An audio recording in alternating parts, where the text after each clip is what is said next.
Ma'am আসসালামু আলাইকুম। ওয়ালাইকুম আসসালাম। কেমন আছো সবাই?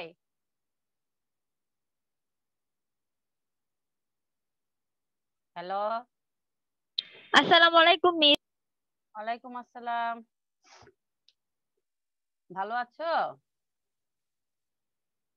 জি মিস, আপনি ভালো আছেন? হ্যাঁ, আলহামদুলিল্লাহ ভালো আছি।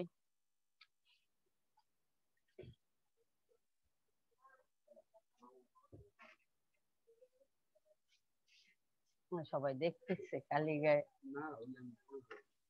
অফ করছিলি। আচ্ছা,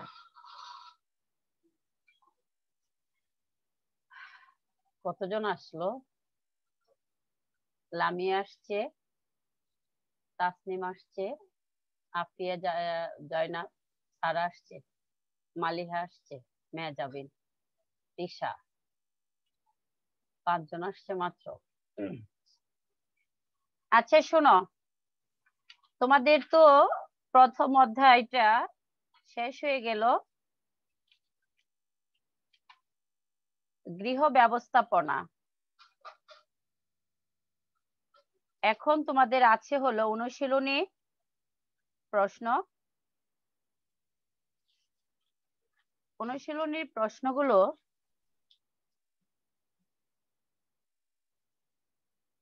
তোমরা বাসায় নিজেরা পড়বে। বুঝতে পেরেছো?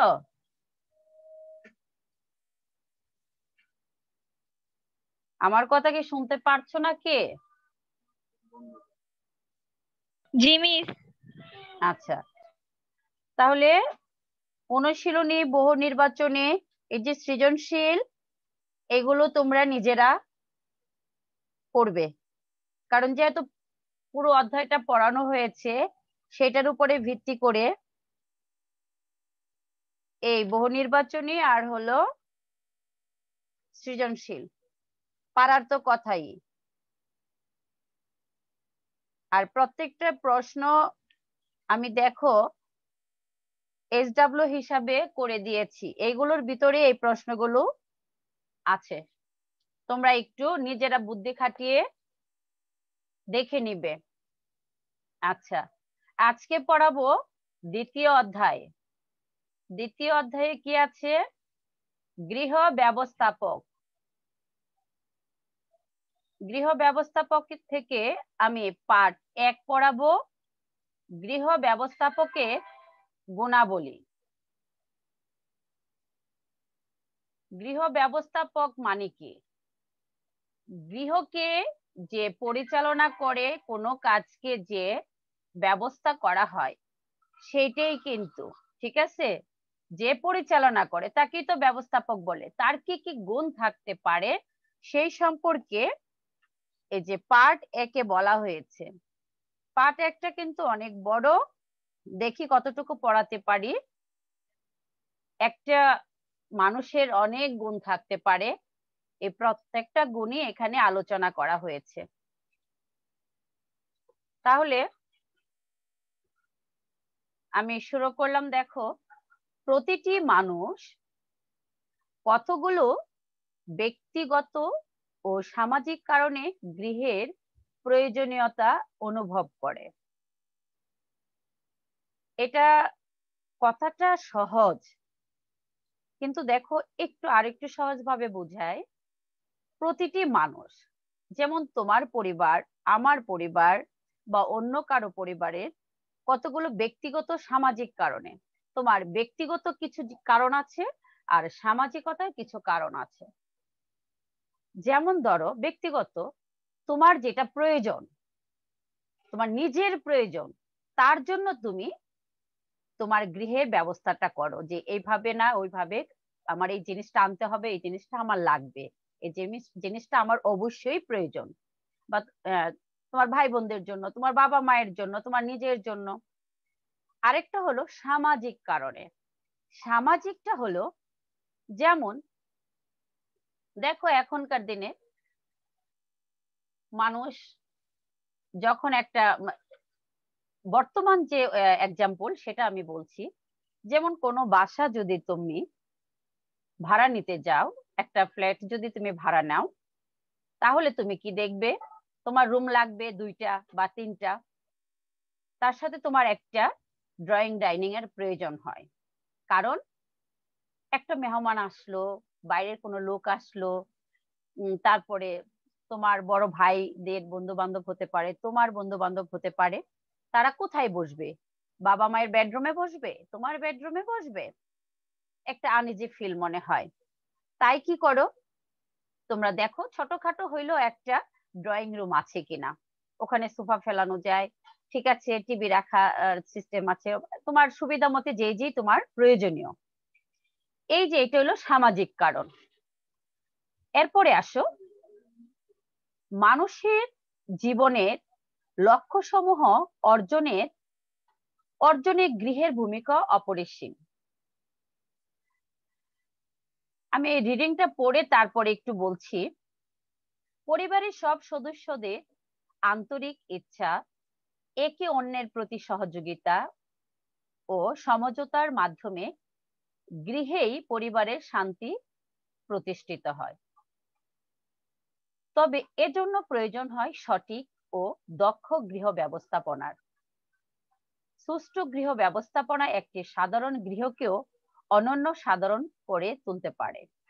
আর যিনি গৃহ ব্যবস্থাপনার প্রধান দায়িত্বে থাকেন তিনি হলেন গৃহ ব্যবস্থাপক। পরিবারের বাবা মা উভয়ই এই ব্যবস্থাপকের দায়িত্ব পালন করতে পারেন। গৃহ ব্যবস্থাপক হচ্ছেন গৃহের যাবতীয় কর্মকাণ্ডের মূল কেন্দ্রবিন্দু। তার ব্যবস্থাপনার উপর নির্ভর করে পারিবারিক সুখ শান্তি, সচ্ছলতা, সুশৃঙ্খল গৃহ পরিবেশ। গার্হস্থ্য অর্থনীতিবিদ নিকেল ও ডরসি গৃহ ব্যবস্থাপনাকে পারিবারিক জীবনের প্রশাসনিক দিক বলে অভিহিত করেছেন। এটা হলো অধ্যায় 1-এ পড়িয়েছিলাম, দেখো ওই কথাটা আবারও অধ্যায় 2-এ চলে আসছে। এই গুরুদায়িত্ব পালনের জন্য গৃহ ব্যবস্থাপকের অভ্যাস ও অনুশীলনের মাধ্যমে অবশ্যই কতগুলো গুণের অধিকারী হতে হয়। এই গুণগুলো হলো, দেখো সিরিয়ালে আমি বলছি, বুদ্ধিমত্তা 1 নাম্বার হবে, বুদ্ধিমত্তা 2 নাম্বার হবে বিচার বুদ্ধি, 3 নাম্বার অধ্যবসায়, আর 4 নাম্বার দেখো আত্মসংযম, 5 নাম্বার উদ্দীপনা, 6 নাম্বার ব্যক্তিত্ব, 7 নাম্বার সৃজনী শক্তি, 8 নাম্বার অভিযোজ্যতা, 9 নাম্বার মানব প্রকৃতি সম্বন্ধে জ্ঞান। আচ্ছা, এইটুকু সম্পর্কে একটু বলি। পারিবারিক সব সদস্যদের কি মানে পরিবারের প্রত্যেকটা লোকই সদস্য, মানে কি পরিবারের প্রত্যেকটা লোকই আন্তরিক ইচ্ছা, একে অন্যের প্রতি সহযোগিতা, ভালোবাসা, এগুলো অবশ্যই পরিবারের কি করে, শান্তি রক্ষা করে। একটা পরিবার যদি শান্তি থাকে কিভাবে, তুমি তোমার বাবা মায়ের আদেশ মানতে হবে, ছোট ভাই বোনদেরকে ভালোবাসতে হবে, বড় ভাই বোনদেরকে কি তাদের কথা শুনতে হবে, তাদের কাজে হেল্প করতে হবে, বাবা মায়ের কাজে হেল্প করতে হবে। এই যে এগুলো কি, এগুলো হলো যে পরিবারের প্রতি ভালোবাসা অথবা নিজের দায়িত্বটা কিছুটা পালন করা। তাতে কি হয়, পরিবারের সুখ শান্তি বজায় থাকে। তবে এজন্য প্রয়োজনীয় হয় সঠিক দক্ষ গৃহ ব্যবস্থাপনা। এটার কি প্রয়োজন আছে, যে গৃহ পরিচালনাটা করে তাকে তো ব্যবস্থাপক বলে। সেই ব্যবস্থাপকটা কি হবে, যে ভালো হতে হবে, মানে সঠিকভাবে পরিচালনা করতে হবে। বুঝতে পেরেছো? কারণ অনেক পরিবারে এখন দেখা যায় ছেলে মেয়ে বাবা মাকে কি করে, মা একটা কথা বললো, মার কথাটাকে সে অমান্য করলো, তাহলে কি এখানে কি পরিচালনাটা ঠিক হলো? সন্তানের কি কাজ, বাবা মার কথা শোনা, ঠিক আছে? তার আদেশ পালন করা, তাকে সম্মান করা, শ্রদ্ধা করা। এখন যদি তুমি না শোনো তাহলে কি সেটা কি সম্মান বা শ্রদ্ধা হলো? হলো না। তাহলে কি হলো? এখানে একটু ব্যর্থতা আছে। আর সঠিকভাবে যদি তোমাকে পরিচালনা করে তুমি অবশ্যই তুমি তাদের কথা শুনবে। আর তাহলে দেখো এই যে তাহলে দক্ষ একটা ব্যবস্থাপকের প্রয়োজন হয়। পরিবারের বাবা মা দুজনেই পরিবারটা কি পরিচালনা করে। বাবা বাইরে দিয়ে করে আর মা কি করে? ঘরে পরিচালনা করে। কারণ একজন বাবা বাইরে ব্যবসা বাণিজ্য, চাকরি বাকরি, কাজকর্ম যাই করুক না কেন, তারা কিন্তু সারাক্ষণ ঘরে থাকতে পারে না। কারা থাকে ঘরে? মা থাকে। তাহলে একটা মাই এই পরিবারটাকে সুন্দর করে, হ্যাঁ, শান্তিপূর্ণভাবে আগলিয়ে রাখতে পারে। কিন্তু একটা বাবা পারে না, কারণ বাবা তো বাইরের কাজে ব্যস্ত থাকে। আর মায়েরা যতটুকু বুঝে, বাবারা তো পরিবারের সবকিছু বুঝে না, তারা চাহিদা মেটাতে পারে, কিন্তু সংসারে কার কখন কি লাগবে, কি প্রয়োজন, এটা কিন্তু পুরুষরা বুঝে না। এই জন্য বাবা মা দুজনেই একটা পরিবারের দায়িত্ব পালন করে। তার দুজনেই কি গৃহ পরিচালনার দুজনই ব্যবস্থাপক। আচ্ছা, তারপরে আসো দেখো, গৃহ ব্যবস্থাপক হচ্ছে গৃহের যাবতীয় কর্মকাণ্ডের মূল কেন্দ্রবিন্দু। এখন আমি তোমাকে একটা এমসিকিউ প্রশ্ন বলি যে গৃহের যাবতীয় কর্মকাণ্ডের মূল কেন্দ্রবিন্দু কে? তোমার উত্তরটা কি হবে বলো? কেউ একটু রেসপন্স করো, কথা বলো, কে হবে? তোমরা কি সবাই ঘুমিয়ে যাচ্ছ নাকি? না মিস, মিস প্রশ্নটা আরেকবার বলুন। আরেকটু জোরে বলো। মিস প্রশ্নটা আরেকবার বলবেন? আচ্ছা, গৃহের যাবতীয় কর্মকাণ্ডের মূল কেন্দ্রবিন্দু কে? মা। মিস গৃহ ব্যবস্থাপক। হ্যাঁ, গৃহ ব্যবস্থাপক। ভেরি গুড, সারা প্রশ্নের উত্তর দিয়েছো।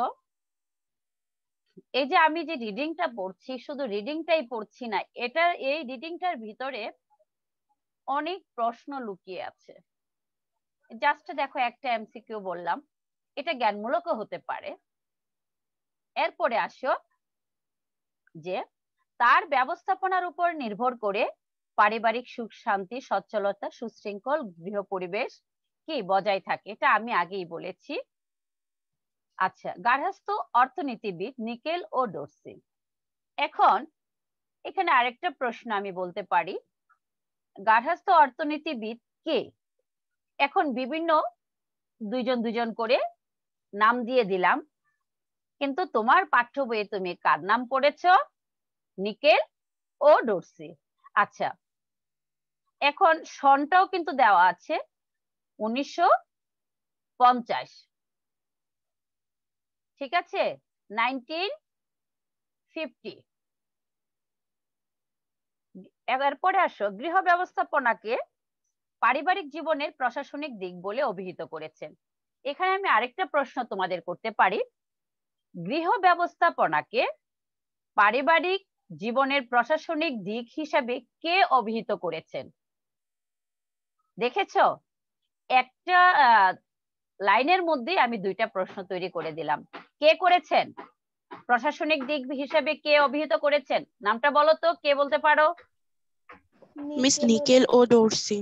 নিকেল ও ডোরসি। এই খালি সারাই বলে, বাকিরা কি ঘুমাচ্ছ নাকি?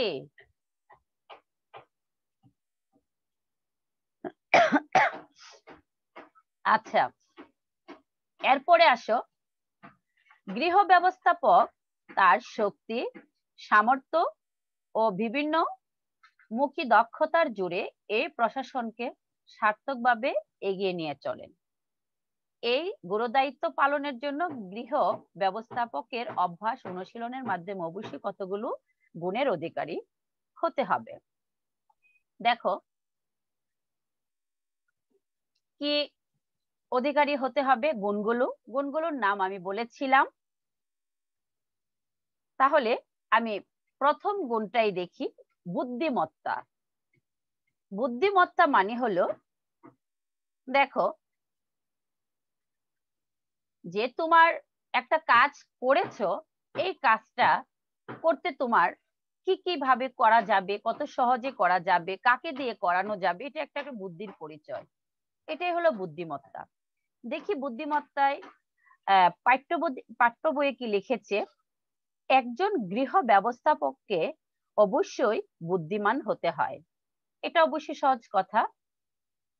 ব্যক্তির পর্যবেক্ষণ ক্ষমতা, পারিপার্শ্বিক অবস্থা বিবেচনা, জ্ঞান স্পৃহা ইত্যাদি তার বুদ্ধিমত্তার পরিচয় দেয়। একটা মানুষের বুদ্ধি আছে তুমি কিভাবে বুঝতে পারবে, তার মধ্যে কি কি থাকতে পারে, এই জিনিসগুলো দেখলে বা এই গুণ দেখলে তুমি বুঝতে পারবে তার সে একটা বুদ্ধিমান মেয়ে বা বুদ্ধিমতী, সে ছেলেটার বুদ্ধি আছে বা তোমার বুদ্ধি আছে বা অমুকের বুদ্ধি আছে। ঠিক আছে, বুদ্ধিমত্তার পরিচয়টা পাবে কি, ব্যক্তির পর্যবেক্ষণ ক্ষমতা। কোনো কাজটা যে পর্যবেক্ষণ করছে সেই পর্যবেক্ষণটা যদি সঠিকভাবে করে তাহলে বুঝবে তার অবশ্যই বুদ্ধি আছে। আরেকটা কি হবে, পারিপার্শ্বিক অবস্থা বিবেচনা, মানে তুমি যে কাজটা করছো সেই কাজটা যেখানে করাবে তার আশেপাশে অবস্থা বুঝে করতে হবে, সেই বুঝটা তোমার আছে কিনা। তারপরে হলো জ্ঞান স্পৃহা, তোমার জ্ঞান কতটুকু আছে। এরপরে হলো কোনো সমস্যাকে অনুধাবন করে পরিস্থিতির বিচার বিশ্লেষণ করা, বিগত দিনের কোনো অভিজ্ঞতাকে সময় মতো কাজে লাগানো, এসবই বুদ্ধির উপর নির্ভরশীল। বুদ্ধির উপর নির্ভরশীল আর কি কি থাকতে পারে, কোনো সমস্যাকে অনুধাবন করে পরিস্থিতির বিচার বিশ্লেষণ করা, মানে যে কোনো সমস্যাই হোক সেটাকে তুমি আগে দেখবে, বুঝবে, তারপরে তুমি চিন্তা ভাবনা করে সেই পরিস্থিতির উপর তোমার বিচার বিশ্লেষণ করবে।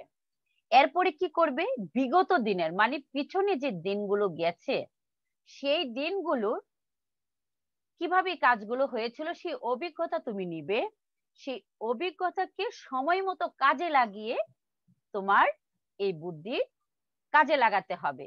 এইসব বুদ্ধির উপর নির্ভরশীল হয়, মানে তোমার এই প্রত্যেকটা কাজের এই বুদ্ধির উপর নির্ভরশীল হবে। এরপরে আসো, পারিবারিক বিভিন্ন কর্মকাণ্ডকে সফল করার জন্য ব্যবস্থাপককে অবশ্যই বুদ্ধিমান হতে হবে, এটা সহজ কথা। গৃহে সৌন্দর্য বর্ধনে, শৃঙ্খলা আনয়নে, যে কোনো সিদ্ধান্ত গ্রহণে বুদ্ধিমত্তার প্রয়োজন। গৃহের সৌন্দর্য বর্ধনে, তোমার পরিবারকে, তোমার গৃহকে সাজাতে হলে, সৌন্দর্য মানে বাড়তি সৌন্দর্য বাড়াতে হলে কোথায় কি করতে হবে, কোন জায়গায় কি দিতে হবে, কোন ঘরে কোন যে ফার্নিচার বসাতে হবে, হ্যাঁ, বা কাকে কোন ঘরে দিতে হবে, কেমন করে ঘরটাকে সাজাতে হবে, এগুলো তোমার একটা বুদ্ধির প্রয়োজন। তারপরে কি, শৃঙ্খলা আনয়নের, শৃঙ্খলারও একটা প্রয়োজন আছে, নিয়ম শৃঙ্খলা না থাকলে কোনো জিনিসই সুন্দর হয় না। তারপরে কি হবে, এগুলো সিদ্ধান্ত নিতেও কি বুদ্ধির প্রয়োজন হয়। দেখো একজন বোকা হাবাগোবা মানুষকে যদি তুমি ঘর সাজাতে দাও, দেখবা খাট রাখছে এক জায়গার মধ্যে, তোমার চেয়ার টেবিল রাখছে এক জায়গার মধ্যে, তোমার সেলফ ফিট করেছে এক জায়গার মধ্যে, ঠিক আছে, এটা কি হবে না। তোমার পড়ার টেবিলটা যেখানে হবে, তোমার সেলফটা, হ্যাঁ, বুক সেলফটা তার কাছেই হবে, কারণ তুমি পড়ার টেবিলে বসে বা দাঁড়িয়ে যেন বইটা সংগ্রহ করতে পারো যে বইটা তোমার প্রয়োজন। এখন এখান থেকে উঠে যদি আরেক জায়গায় লাগানো হয়, আরেক ঘরে লাগানো হয়, উঠে ওই ঘর থেকে নিয়ে আসতে হবে, তাহলে কি তোমার হইলো কাজটা, সঠিক হলো না, সেটা সঠিক নয়। সেই কথাটি এখানে বলা হয়েছে। ব্যবস্থাপক তার বুদ্ধির জোরে পরিবারের সীমিত সম্পদ ব্যবহার করেও সব চাহিদা পূরণ করতে পারেন। ব্যবস্থাপক তার বুদ্ধির জোরে মানে তার বুদ্ধি দিয়েও কি করতে পারে? সীমিত মানে দেখো, চাহিদার কখনো শেষ থাকে না। একটা পরিবার চালাতে গেলে অনেক টাকা পয়সার প্রয়োজন হয় এবং মানুষের অযথা তো টাকা থাকে না। সব পরিবারই যে অতিরিক্ত অর্থ থাকে না, সীমিত অর্থ থাকে। এখন সীমিত অর্থের মধ্যেই তোমার পরিবারটাকে পরিচালনা করতে হবে, তাদের চাহিদা মেটাতে হবে। তোমার যদি একটু বুদ্ধি থাকে তাহলে এই বুদ্ধিটা খাটিয়ে সীমিত বা অল্প অর্থ ব্যয় করেও সবার চাহিদা তুমি পূরণ করতে পারো। এরপরে আসো উদ্দীপনা। উদ্দীপনাটা কি? উদ্দীপনা হলো গৃহ ব্যবস্থাপকের একটি বিশেষ গুণ। এটা কি একটা গুণ, বুদ্ধিমত্তা একটা গুণ, উদ্দীপনা আরেকটা বিশেষ গুণ। উদ্দীপনাটা হলো উৎসাহ। উদ্দীপনা ছাড়া কোনো কাজে সফলতা আসে না। এই কথাটা তো ভালোই জানো যে দেখো, আমরা যখন ক্লাসে যাই প্রথমে গিয়ে কি করি, যে কোন টপিকটা পড়াবো সেটা বের করি। হ্যাঁ, তোমাদেরকে একটু ক্লাসে বসাই, একটু ক্লাসটা শৃঙ্খলার মধ্যে আনতে চেষ্টা করি, তারপরে একটু পড়াই।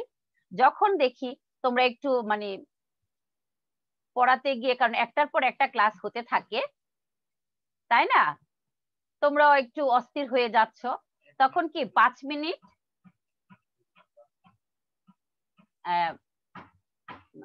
নাই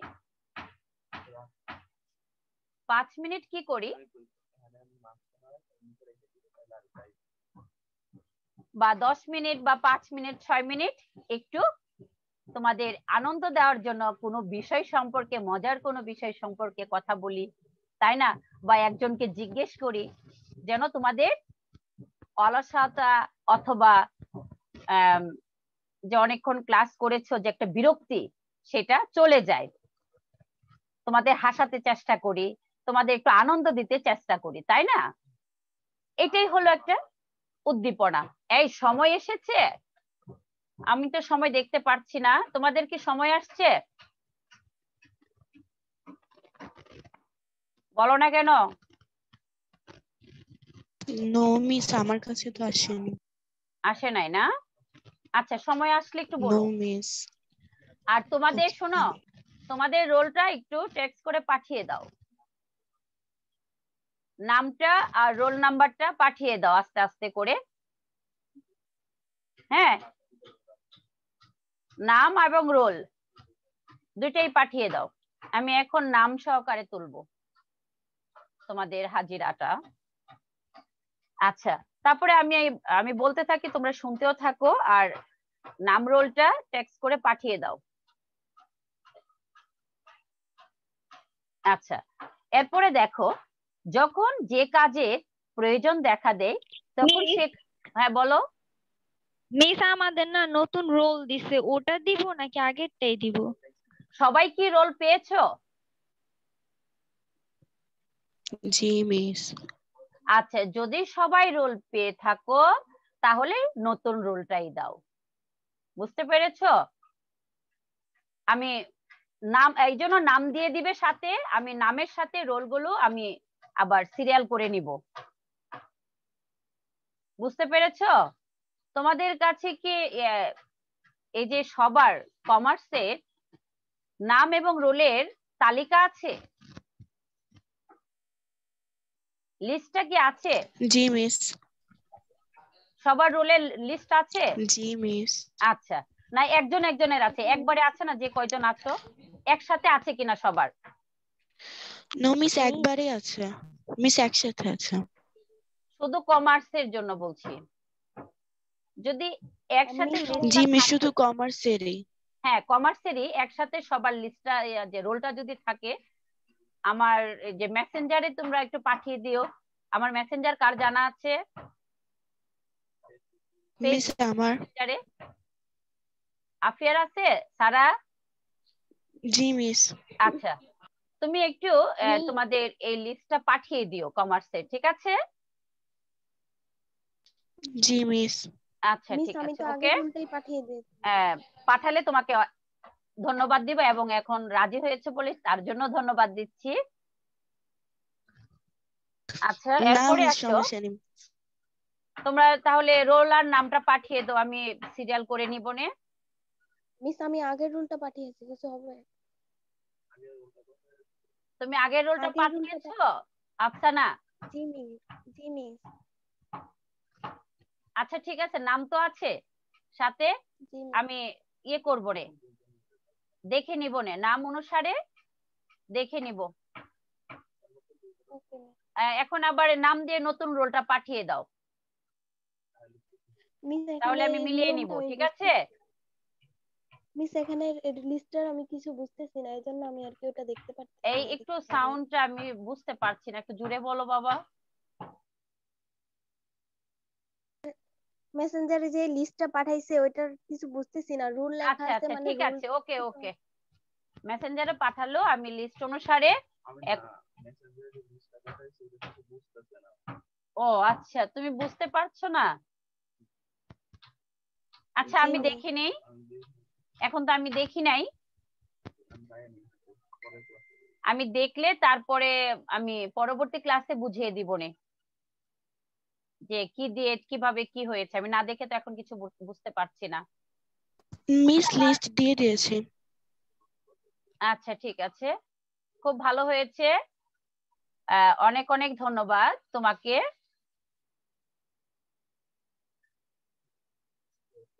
আচ্ছা আচ্ছা, আমি ইয়ে করে আমি দেখে নিব রে, এখন তো ক্লাস চলছে, আমার পড়াটা আমার শেষ করতে হবে, আমি সিরিয়ালে দেখে নিব নে। আর যারা বুঝো নাই, আগামী ক্লাসে আমি বুঝিয়ে দিব। আর এর মধ্যে তোমরা যদি জেনে ফেলো তো জেনেই ফেললা। লিস্টটা কিন্তু ক্লিয়ার হয়নি, তোমরা একটু কাছে নিয়ে জি সুন্দর মিস। করে তুলে দিও, হ্যাঁ সারা, লিস্টটা আর জি একটু মিস। কাছে নিয়ে সুন্দর করে তুলে দিও, মানে উপর থেকে ছবিটা তুলবে। আচ্ছা মিস এটা তো তাসলিমা মিসের দেওয়া ছবি। হ্যাঁ, তাসলিমা মিসের দেওয়া ছবি না, আর তুমি আর একটু ক্লিয়ার জি করে মিস। দাও, সমস্যা নাই, আমি ঠিক করে দিব, আমি বলে দিব না আগামী ক্লাসে কার রোল কোনটা কিভাবে হয়েছে, হ্যাঁ আমি বলে দিব, ওকে সমস্যা ম্যাম। নেই। আচ্ছা, উদ্দীপনা পড়িয়েছিলাম, দেখো এখন শেষ হয়নি আমার।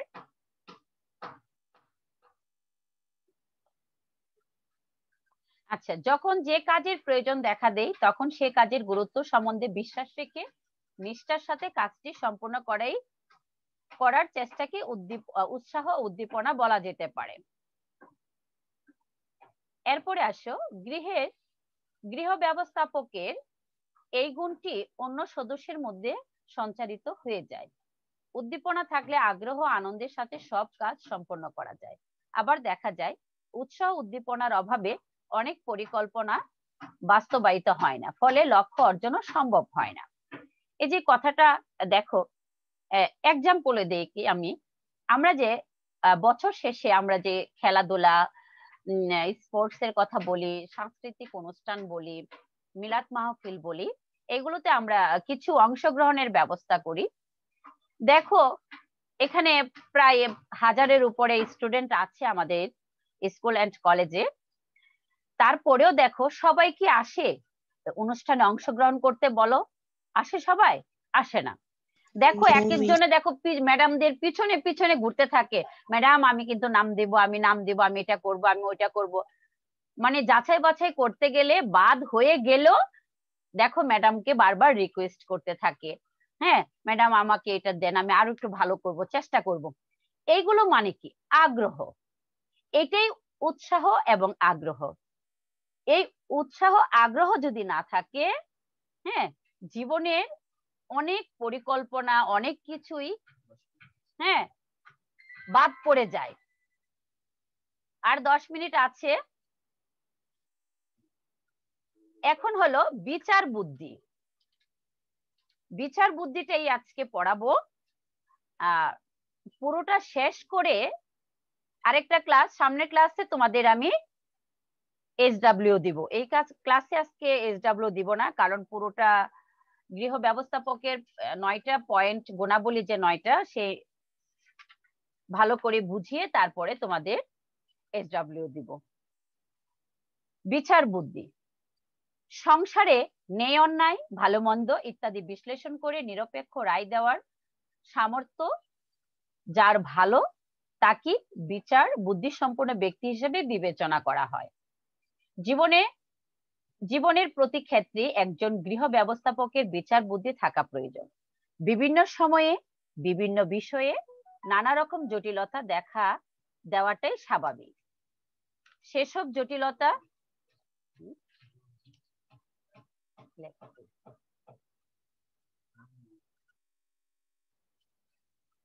সমাধান করা সহজ হয় যদি গৃহ ব্যবস্থাপকের তীক্ষ্ণ বিচার ক্ষমতা থাকে।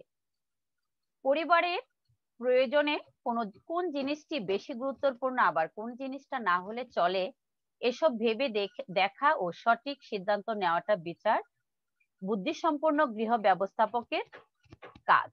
উদাহরণস্বরূপ বলা যায়, পরিবার ছোট শিশুটিকে কোন স্কুলে ভর্তি করানো যায়, সে স্কুলের মান, বাড়ি থেকে স্কুলের দূরত্ব ইত্যাদি বিবেচনা করে সিদ্ধান্ত নেওয়াটা বিচার ক্ষমতার মধ্যে পড়ে। এই যে বিচার বুদ্ধিটা হলো যে তুমি সঠিক চিন্তা ভাবনা করে তোমার পরিবারটাকে পরিচালনা করা। দেখো, একজনের এমন একটা জিনিস প্রয়োজন, এটা না দিলে হবেই না। আরেকজনের একটা জিনিস আছে, এটা এই 1 মাস পরে দিলেও হবে বা কয়দিন পরে দিলেও হবে। এখন যেটা আমার আজকেই লাগবে, এখনই লাগবে, সেটা ইম্পর্টেন্ট না 1 মাস পরে যেটা লাগবে সেটা ইম্পর্টেন্ট? যেটা আজকে লাগবে সেটাই তো ইম্পর্টেন্ট, তাই না? তার জন্য এই যে বুদ্ধিমত্তাটা যার আছে, সে তখন দেখবে কার কখন কি লাগে, সে হিসাব করেই কি সবার চাহিদাটা পূরণ করে। উদাহরণ দিয়ে দেখো, বললো যখন একটা বাচ্চা স্কুলে ভর্তি করাতে যায়, তখন দেখে যে আশেপাশে ভালো স্কুল কোনটা। ভালো মানে কি, বিদ্যালয় সবই ভালো, কিন্তু লেখাপড়ার কোয়ালিটিটা কিরকম, সেই স্কুলে বা বিদ্যালয়ে, হ্যাঁ, বা কিন্ডারগার্টেনে যে বাচ্চাদের কেয়ার করে কিভাবে, পড়ালেখার মানটা কিরকম, হ্যাঁ, সেইগুলো দেখা। তারপরে কি, তোমার বাসা থেকে আসা যাওয়ার দূরত্বটা কতটুকু, প্রতিদিন তোমার বাচ্চাকে সপ্তাহে মনে করো 5 দিন কোনো স্কুলে আছে, 6 দিন নিয়ে যাবে নিয়ে আসবে, সেটাও তো একটা সময়ের দরকার, যাতায়াতের খরচের প্রয়োজন। হ্যাঁ, এগুলো চিন্তা ভাবনা করে তোমার কি করতে হবে, বাচ্চাটাকে স্কুলে ভর্তি করতে হবে। তাহলে তোমাদের পড়া রইল পার্ট 1, গৃহ ব্যবস্থাপকের গুণাবলী 3টা পয়েন্ট: বুদ্ধিমত্তা, উদ্দীপনা, বিচার বুদ্ধি। এই পর্যন্তই। আর সামনের ক্লাসে বাকিটুকু পড়িয়ে তারপরে তোমাদের SW দিব। আর গত ক্লাসের SW কিন্তু তোমরা দিয়েছিলে? কি কথা বলছো না কেন? সুমাইশা, আফসানা? জি ম্যাম। মিস আমি গত ক্লাসে ঢাকার বাইরে ছিলাম, তো ওই জন্য এখনো দিতে পারিনি। ও জি ম্যাম। আচ্ছা, রোল নাম্বার দাওনি কে?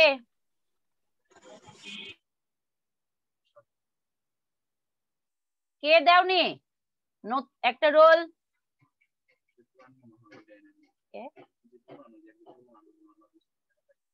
ও, কে রোল নাম্বার বুঝো নাই? একটু বলো তো, নামটা বলো, কে? মিস আফসানা আক্তার। মালিহা মেহজাবিন না আফসানা আক্তার? আফসানা আক্তার। ও, তুমি রোলটা বুঝতে পারছো না, তাই না?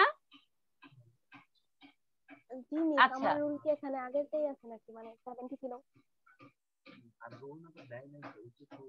আচ্ছা তোমার তো রোল 7 দেওয়া আছে দেখা যায় 70 70 আচ্ছা আচ্ছা এটা নতুন না পুরান রোলটা মিস পুরানো রোল। পুরান রোল না আচ্ছা আরেকজন কে বাকি আছে নাম এবং রোলটা টেক্সট করো নাই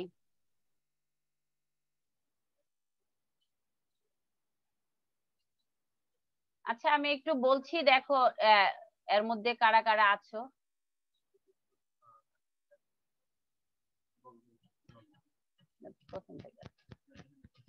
সুমাইশা ইফতেকার আফসানা সুমাইশা ইফতেকার হলো 10 আফসানার হলো 70 এটা পুরান রোল আফিয়া জয়নাব সারা যেটা 5 তিশা 9 সুভা সিদ্দিকা 25 লামিয়া 36 তাসনিন রহমান মিম 41 আছো এছাড়া অন্য কেউ আছে আমি এই কয়টা রোল লিখেছি নাম লিখেছি আর কেউ বাকি আছো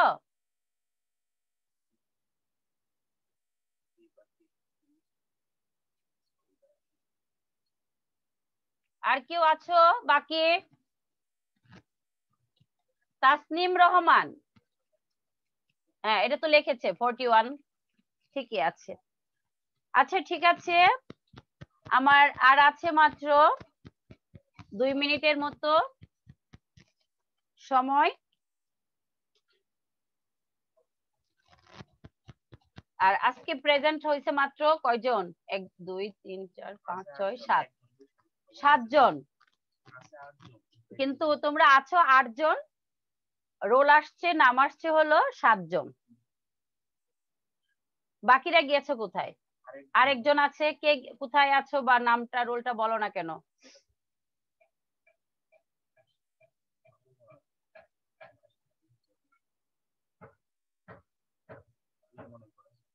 কে মালিহা মেহজাবিন কে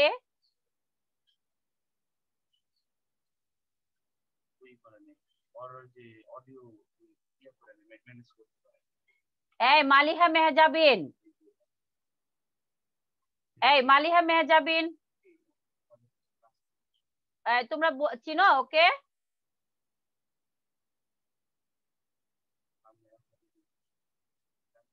এই লামিয়া চিনো বাতিশা সারা নো মিস তো মালিহা মেহজাবিন কে আমার ক্লাসে ঢুকলো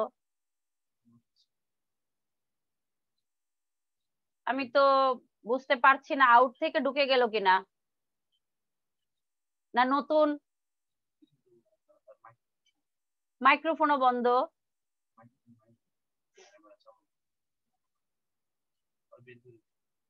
আচ্ছা মালিহা মেহজাবিন আমি লিখে রাখছি দেখি লিস্টের মধ্যে এই নামটা আছে কিনা ঠিক আছে হ্যাঁ 1 মিনিট আছে আর তাহলে তোমরা সকলেই ভালো থেকো সুস্থ থেকো খোদা হাফেজ মিস আসসালামু আলাইকুম ওয়ালাইকুম আসসালাম ওয়ালাইকুম আসসালাম